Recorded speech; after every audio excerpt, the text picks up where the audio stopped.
Hello, good morning, good afternoon, good evening po sa inyo mga Kamilings TV fan. This is Miling, you're tuned into Miling's TV. Tayo po ay relax today at happy po tayo at tayo po ay may share sa inyo today dahil hinihintay po natin ating mga parating na items. So, yan po ang ating share. Ito po is sa store po ni Temu. Ayan po ang kanyang package. So, ito po yung mga from abroad.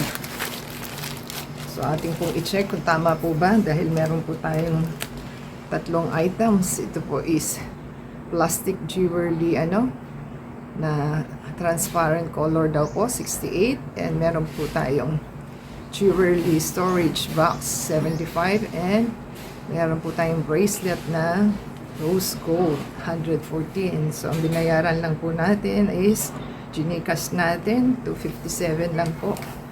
So, i-check natin. So, yan po ang ating items at ating pong sanitize.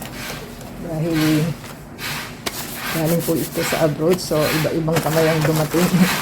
Iba-ibang kamay ang humahawak.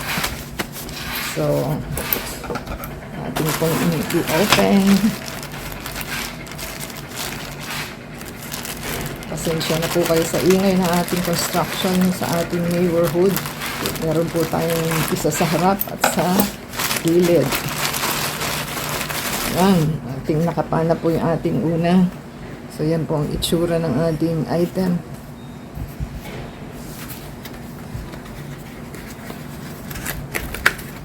So, yan po yung kulay niya. Tama naman siya.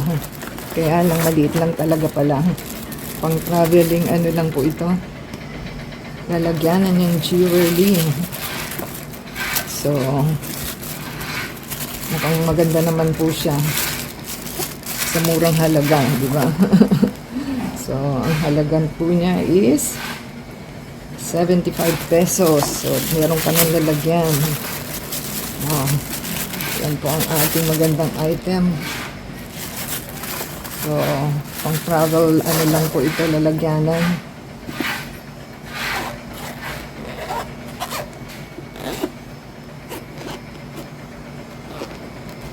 Bakit ayaw?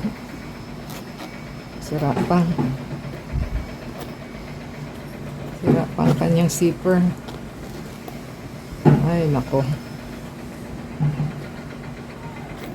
Ayaw bumuka. Ayan.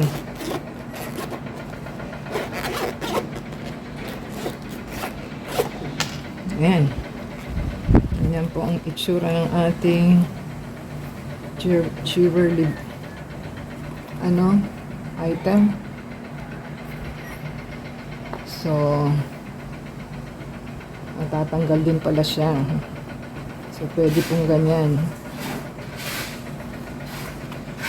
Yan. Pwedeng, ito po yung inyong mga ring o ito yung necklace.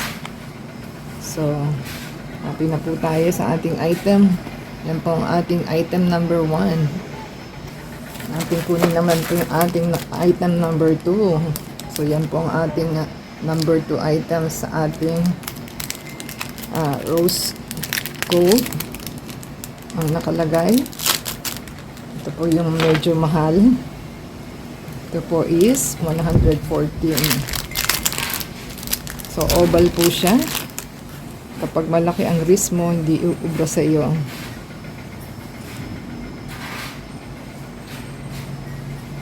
Bakit ganun? Parang sira, So, yan po ang ating item. Meron siyang mga Roman numbers.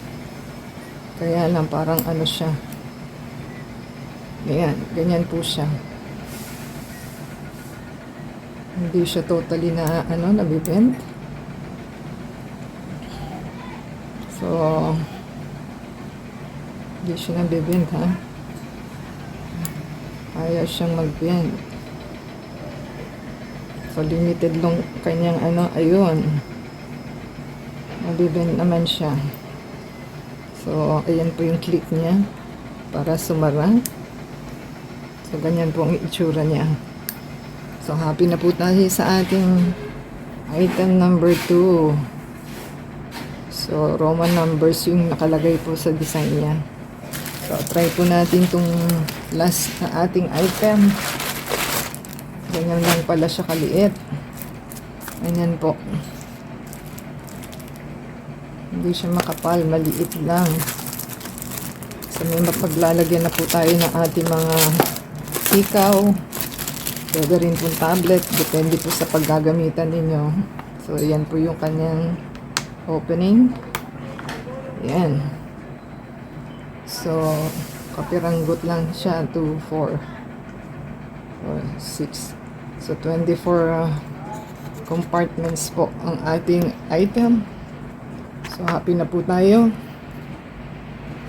So, ayan. Ating po na ilagay ang ating mga earrings. At pwede na po tayong bumiyahe kahit yan po ang dala natin. So, yan po ang ating items for today. So, dito po ilalagyan naman natin siya kung just in case magta-travel po tayo. Happy po tayo sa ating items. At thank you po sa ating items na natanggap. Ayan po ang ating item. So, pagka malaki pong inyong risk, hindi kayo po pwede dito. So, happy po tayo sa ating items. So, happy po tayo sa ating items na tanggap. So, happy po ang ating mga items na ating magagamit. At kailangan po is bumili lang po tayo ng mga kailangan natin, kundi magiging junk lang po sa ating bahay. So, yan po ang ating kailangan. So, yan po ang ating pinurchase. So, kung nagustuhan po nila, give us a thumbs up, comment down below. Subscribe po sila sa ating channel and support sa ating channel to play the ads and video, and add us sa Facebook, Twitter, TikTok, and Instagram. And thank you po sa ating Temu store nating panagbilan. So until next time po, God bless everyone.